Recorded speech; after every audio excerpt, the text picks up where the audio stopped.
Hey guys, so I just finished playing Transistor. Incredible game, incredible story, and I sort of just wanted to explain the plot, the story, because it doesn't make it extremely clear. It's very cryptic in the way it plans it out. There's a few couple theories, but overall, I think I understand the gist of the story. So we're going to go over, what is the transistor, what is the process, what are the camerata, what is the goal, the point of the transistor, what is the goal of it, and what were the goals of the camerata, what were they trying to achieve, and how does this sort of tie into red as well. So let's start off with what is the transistor, because that's a very interesting question. To start off with, the transistor is basically a computer inside of a computer, to put simply. You can think of it like a virtual machine creating a virtual machine inside of a computer. And that's one of the reasons why it's referred to as sort of the key to everything, because technically speaking, the transistor can pull pretty much almost the entire computer's worth of processing power inside of it. It's basically a computer which can expand itself to the near limit of the original computer. That's why it's so powerful.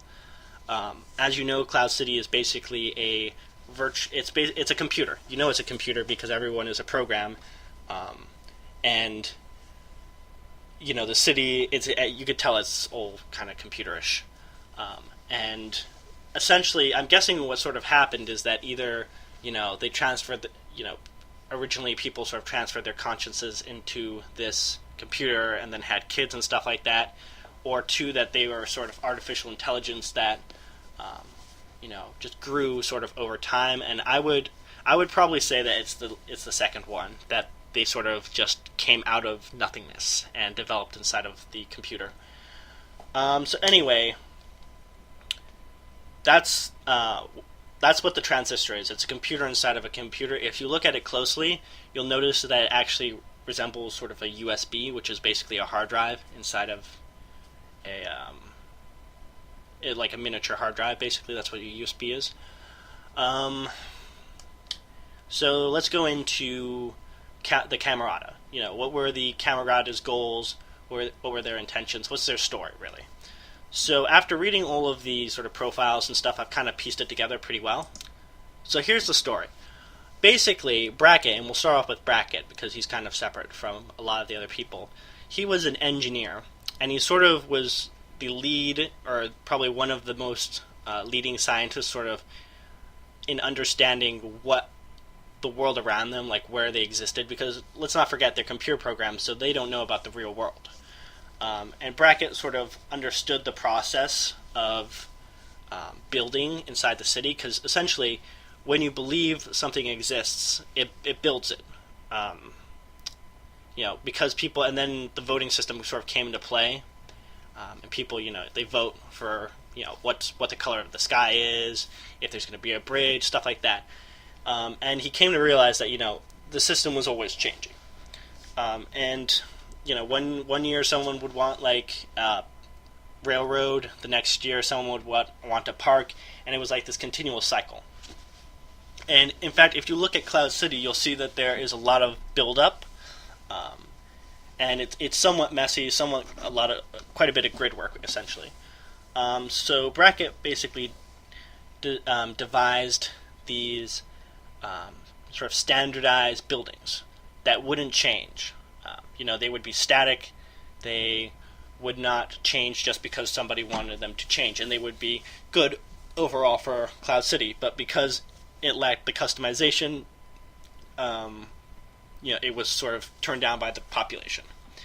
So this brings us to Asher and Grant. Oh, and one more quick thing about Brackett is that he also was the person to discover the process, probably because he was a very enlightened person and sort of realized that they were inside of a computer.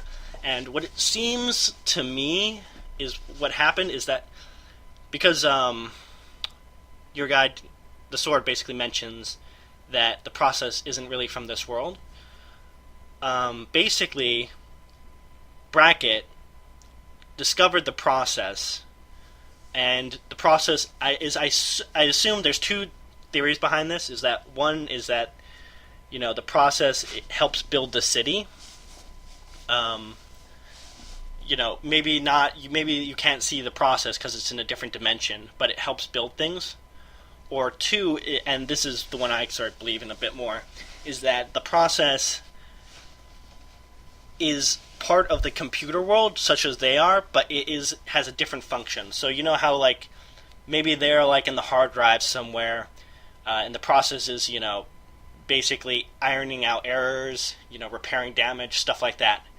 But either way, basically, it seems like Brackett brought it to his world and then was using it to, like, reprogrammed it, essentially, to help him do his work, whatever his work was, because he mentions that, it was sort of doing stuff for him. So that leads us to Asher and Grant, the couple. And basically, Asher is a journalist of some sort, and Grant is an administrator, and they basically hatch up a plan to keep the city from well, it's a little bit difficult to explain because this is probably the most controversial part, which is what were they trying to do? Some people say that they were trying to create an AI, and that kind of makes sense when you look at the profiles because the profiles say that they were looking for personalities as well as qualities to add to their transistor. But what we can agree on, because they talk about this, is that the transistor is a brush, which leads me to sort of believe, because they make a few other mentions of this, is that what they wanted to do is they wanted to sort of start erasing parts of the city and rebuilding it. And we don't really know exactly what they were trying to do in this regard. Maybe what they really wanted to do was sort of get rid of all the clutter in Cloud City. Maybe what they wanted to do was just erase, entire sections of the city and rebuild it in their image. It could also be that they wanted to sort of just pull everyone inside the transistor and use the transistor for something else, maybe like a new world, although that one's sort of a very doubtful situation. Now, Asher being... No, actually, I think it was Grant. They said... Brackett says that, Grant... no, actually, it was... Some of the documents in their lab say that Grant wanted to borrow some of the process from Brackett for his own goals of some sort. And that can sort of be assumed that, that is sort of the process that broke loose and started replicating and started doing some other stuff. And there's probably process coming in from other parts as well. But generally speaking, what happens is that Grant stabs... Well, actually, let's start off with how Red gets involved, which is that Sybil, who is one of the people that sort of goes around and looks for people of interest, with interesting qualities, finds Red and falls in love with Red, so she doesn't want Red to die. But then she gets really jealous of Red's boyfriend, and so has the Camarada whack him off, and he gets caught in the sword. But what they don't realize, for whatever reason, is that when he is absorbed, the access to the sword transfers to Red. And that means that Red has control of it, and for whatever reason, maybe like detectives or police or of some nature frightened off the Camarada. It could have been the process as well. And that sort of leads us into the actual story. And then, of course, you get to the end, and you get transported inside of the transistor, at least part way, it seems, because it seems when you go fully into that, that Red and Brackett weren't actually in the transistor fully. In fact, they may have been sort of completely outside the transistor, but because there was nothing left of the world, that's what ended up happening. And as for the world, in case you're wondering what was happening to it, to explain it quite simply, the process was breaking everything down. I don't know if it was storing all of the personalities into the transistor. I don't think so. That could have been, part of what its intention was. or what they sort of wanted it to do. But anyway, it breaks everything down, and in the end, you know, as you could sort of tell from the reporter in her final report, which was that she couldn't see anything to the east and anything to the west, everything was just gone. So it's almost like basically the process was let loose and it almost functioned like a virus, breaking everything down. And for whatever reason, the transistor sort of has the power to stop the process, you know, make it look the other way, as Brackett mentions. So there you have it. You know, Camarada wanted sort of to get rid of the ever-changing world in one description or another. It's funny enough, if you look at the, you know, world as it turns into a process, you know, you see trees and stuff kind of forming. Looks a lot like planet Earth, which I guess it's supposed to look like that, you know, for whatever reason, to add a little bit of mystery.